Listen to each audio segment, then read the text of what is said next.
Xin chào và chào mừng các bạn đã trở lại với Phân tích Game. Ở video này chúng ta sẽ phân tích một tựa game từ cái thời mà chúng ta còn coi phim băng, chơi game thùng. Tựa game mình muốn nói chính là Duck Hunt, mà Việt Nam mình hay gọi là bắn vịt. Được ra mắt trên hệ máy NES vào năm 1984, nhưng trò bắn vịt năm 1984 ngoài việc bắn vịt ra thì chả có gì để phân tích cả. Vì vậy chúng ta sẽ đến với bản remake mới nhất của Duck Hunt mang tên Duck Season.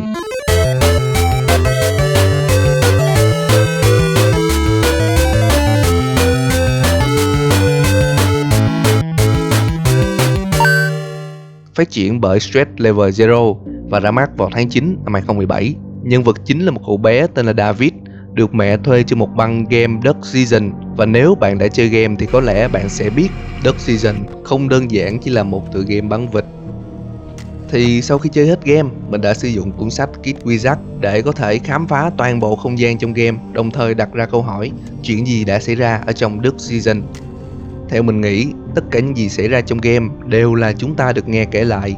Việc game có rất nhiều ending chứng tỏ câu chuyện có rất nhiều hướng, và những ending đó đều là một câu chuyện.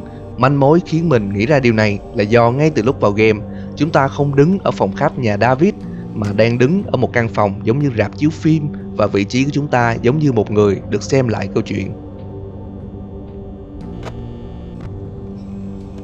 Bây giờ chúng ta sẽ cùng phân tích về gia đình của David nha. Có một vài điều mình chắc chắn rằng ông bố là một cầu thủ bóng chày, cụ thể là qua những bức tranh và dòng chữ gửi cho con trai. Còn ba mẹ thì mình nghĩ là một người nội trợ không giỏi và rất thương con. Manh mối là hũ bánh quy trong nhà nhìn như là hũ than, đồ đạc bếp núc thì lộn xộn. Xung quanh chỗ đứa con chơi thì có mấy ly nước, đồ ăn vặt, hộp sữa. Điều này chứng tỏ bà mẹ lo lắng cho đứa con, sợ nó mãi chơi mà quên cả ăn uống. Mình còn phát hiện ra gia đình này có nuôi một con chó, do có bức hình David chụp chung với nó, và nhìn ra sân thì có một cái chuồng chó nhỏ. Đồng thời gia đình David cũng chuyển nhà rất nhiều lần. Mình thấy có rất nhiều những tạp chí du lịch ở xung quanh nhà. Nếu như bạn đã chơi tựa game này thì bạn sẽ biết hình ảnh con chó trong game chính là hình ảnh của ông bố. Còn tại sao trong đầu David định hình ông bố bằng hình tượng con chó thì có thể là ở ngoài đời David cũng thường được bố chở đi săn vịt. Và bạn có thể thấy những bức tranh phong cảnh y như phong cảnh trong trò bắn vịt. Một chi tiết nữa là khi vào màn hình chúng ta thấy con chó hút thuốc, nhưng khi nó quay lại thì liền chập điếu thuốc đi, giống như là một người bố không muốn con mình bắt chước việc hút thuốc. Các mối quan hệ trong gia đình David mình sẽ sắp xếp như thế này. Ông bố thì thương người con nhưng lại thờ ơ với người mẹ. Điều đó khiến cho người mẹ luôn ngờ vực rằng chồng mình ngoại tình, và người mẹ cũng luôn cố gắng trở nên tốt hơn, đẹp hơn qua việc mua các tạp chí, sách hướng dẫn nấu ăn, thời trang. Còn người con thì ngoài việc cậu rất là thích game thì mình không còn manh mối gì cả. Ok, thì đó chính là nền tảng cơ bản của gia đình này, và bây giờ chính là bước chuyển cực mạnh trong giả thuyết của mình. Sau khi xem xét thật kỹ các tình huống, ending và manh mối, mình sẽ chia câu chuyện thành hai vũ trụ khác nhau. Ở vũ trụ thứ nhất, David là một đứa con ngoan, và vũ trụ thứ hai thì David là đứa con hư. Tại sao lại chia ra như vậy? Thì nếu như các bạn không biết, ở tất cả 7 ending trong Duck Season đều bắt nguồn bằng việc bạn có bắn con chó hay không. Nếu trong suốt quá trình chơi bạn không bắn con chó thì chứng tỏ David là đứa trẻ ngoan, và mọi việc sau đó sẽ đi theo vũ trụ 1.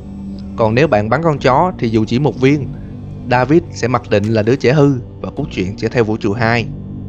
Điều thú vị là ở cả hai vũ trụ, gia đình David đều có những nền tảng cơ bản mà mình đã nói ở ban đầu, nhưng ở mỗi vũ trụ sẽ có thêm các yếu tố bổ sung mới nằm ngoài những nền tảng cơ bản đó.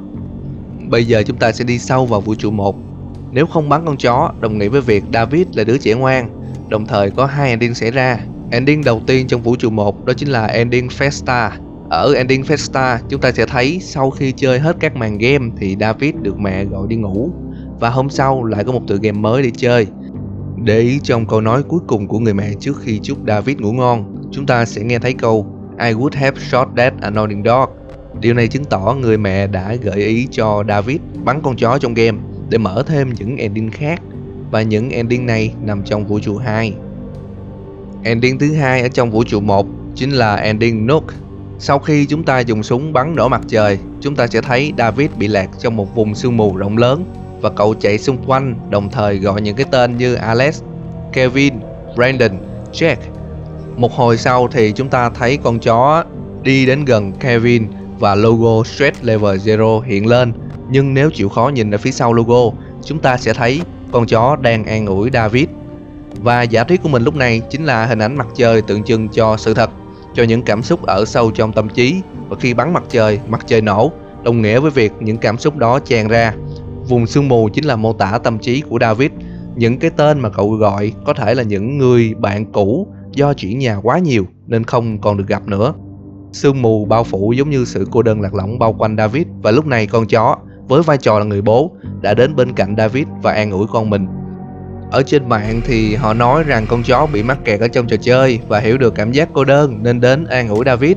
Ban đầu thì mình đã nghĩ về giả thuyết này, nhưng rồi lại không chọn nó, vì nếu chúng ta mở ra vấn đề rằng con chó bị mắc kẹt trong trò chơi thì ở vũ trụ hiện tại chúng ta không có manh mối gì để lý giải điều đó. Và vừa rồi là giả thuyết của mình về hai ending của vũ trụ 1. Bây giờ chúng ta sẽ đến vũ trụ 2, một vũ trụ phức tạp hơn rất nhiều, đồng thời cũng là vũ trụ diễn ra 5 ending còn lại. Đi sâu vào vũ trụ 2, nếu bắn con chó đồng nghĩa với việc David là đứa trẻ hư, thì chúng ta sẽ có vô số các yếu tố bổ sung, như là tâm lý của người bố sẽ rất hung dữ, bất mãn do người mẹ không biết nội trợ và hay hoài nghi, còn người con thì thích bắn giết và bạo lực. Điều đặc biệt trong vũ trụ 2 này, có khả năng cao David chính là người đã bắn chết con chó trong gia đình. Điều này lý giải vì sao chúng ta không nhìn thấy con chó nào lanh quanh trong nhà, và chính sự việc đó đã đẩy mâu thuẫn trong gia đình lên đỉnh điểm. Gia đình tan vỡ, người bố muốn trừng phạt đứa con, nhưng người mẹ đã ngăn cản, dẫn đến ly dị luôn cả người bố, và hai mẹ con David cùng chuyển đến nơi khác sống. Người bố nổi điên, trở thành kẻ giết người hàng loạt và truy lùng cả hai mẹ con David, đồng thời gây ra 4 ending còn lại. Ending đầu tiên trong vũ trụ 2 là ending Trap Forever. Người mẹ chết, chúng ta bị kẹt trong trò chơi do không giết được con trùng khổng lồ. Hình ảnh cuối cùng chúng ta thấy là David đang ngủ và con chó tắt màn hình trò chơi. Giả thuyết của mình về ending này là việc chúng ta bị nhốt trong trò chơi cũng chính là điều sẽ xảy ra cho David. Có nghĩa là sau khi người bố tắt màn hình, ông ta sẽ bắt nhốt David ở một nơi nào đó, còn cuốn băng thì vẫn trở về chỗ cho thuê và được một đứa trẻ khác thuê lại chơi. Ending thứ hai là Dead Ending. Người mẹ vẫn chết, nhưng chúng ta không mắc kẹt trong trò chơi vì đã giết được con trùng khổng lồ. Quay lại căn phòng nhà David thì con chó từ trong bóng tối đi ra và giết chết David. Giả thuyết cho ending này cũng khá rõ ràng. Người bố sau khi giết người mẹ thì giết luôn cả người con. Còn hình ảnh chúng ta đứng phía trên nhìn xuống căn phòng nhà David thì ngay từ đầu mình đã nói tất cả chỉ là những câu chuyện được kể lại, nên chúng ta không có gì bất ngờ về việc này cả.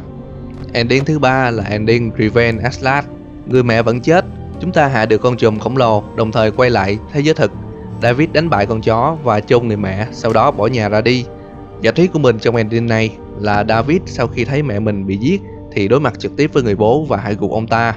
Hình ảnh người bố biến mất vào màn hình chứng tỏ David không giết được ông ta. Trước khi David bỏ nhà ra đi, có mang theo một khẩu súng. Điều này chứng tỏ thêm rằng người bố còn sống và cậu sẽ đối mặt với ông ta trong tương lai. Ending thứ tư là ending Batman. Đây cũng là ending đơn giản nhất trong game. David khi đang chơi bắn vịt đến màn 6 hoặc 7, chúng ta sẽ thấy con chó cầm camera đang rình mò ở ngoài. Chúng ta nhấc điện thoại lên và gọi. Sau đó tiếp tục bắn vịt đến màn 8, sẽ có một thông báo từ cảnh sát đang truy bắt kẻ tình nghi, và cuối cùng sẽ thấy hình ảnh con chó bị bắn chết ở ngoài cửa, trên tay đang cầm một con dao. Giả thuyết trong ending này cực dễ. David đang chơi game, ông bố tìm tới hai mẹ con David và rình mò bên ngoài. David phát hiện và báo cảnh sát đến và bắn chết ông bố. Và đó chính là tất cả 4 ending trong vũ trụ 2. Còn một ending cuối cùng nhưng nó không nằm trong vũ trụ nào cả. Đó chính là ending Dark. Để có được ending này, bạn phải làm hết 6 ending trước đó và làm lại ending Festa một lần nữa. Ở ending này chúng ta sẽ phát hiện phía sau rạp chiếu là con chó đang điều khiển câu chuyện. Ending này đã làm rõ giả thuyết ban đầu của mình rằng chúng ta chỉ là người được nghe lại các câu chuyện. Chiếc đồng hồ con mèo đen trong nhà David cũng chính là một trong những chiếc đồng hồ trong phần mở đầu của bộ phim Back to the Future. Tất cả những đồ vật trong nhà David đều là sự dàn dựng, mô phỏng theo năm 1988.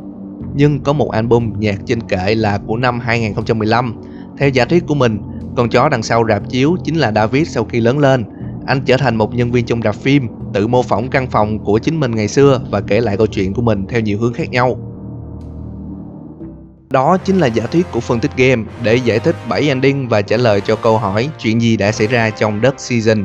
Nếu có gì không hợp lý hoặc sai sót thì các bạn hãy comment ngay phía dưới nha. Và tất cả những gì mình nói trong video chỉ là giả thuyết thôi.